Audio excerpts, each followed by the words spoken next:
આપણે ઇન્ડિયામાં એક બહુ જ ફની વસ્તુ જોવા મળે છે. આપણે લોકોને એક્સરસાઇઝનું કહીએ ને અથવા તો પૂછીએ ને તો એમ કે હા હા હું તો બહુ બધું ચાલું છું, રોજ આટલા કિલોમીટર ચાલી જાઉં છું. તો મારો કહેવાનો તાત્પર્ય છે કે ચાલવું એ કોઈ એક્સરસાઇઝ નથી. ચાલવું એક બેઝિક જરૂરિયાત છે અને ચાલવું જ જોઈએ. પણ એ કોઈ હેવી એક્સરસાઇઝ છે નહીં, એનાથી કોઈ વિઝિબલ ફરક પડશે નહીં. બીજું, એક્સરસાઇઝનો એક્સક્યુઝ બીજો એવો હોય છે કે અમે તો આખો દિવસ કામ કરીએ છીએ, જ્યારથી ઉઠીએ ત્યારથી રાતે સૂઈએ ત્યાં સુધી સખત કામ જ કરીએ છીએ, તો અમારી એક્સરસાઇઝ તો એમ જ થઈ જાય છે. પણ એ પણ ખોટી વાત છે.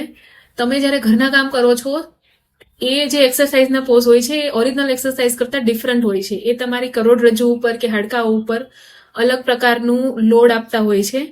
પણ તમે જ્યારે સાચી એક્સરસાઇઝ કરો છો ત્યારે સાચા મસલ્સ બિલ્ડ થાય છે અને સાચી એનર્જી અને હેલ્થ મળે છે. તો ચાલવું અને ઘરનું કામ કરવું એ એક્સરસાઇઝ નથી. એક્સરસાઇઝ અલગ વસ્તુ છે અને એના માટે તમારે ગૂગલ કરો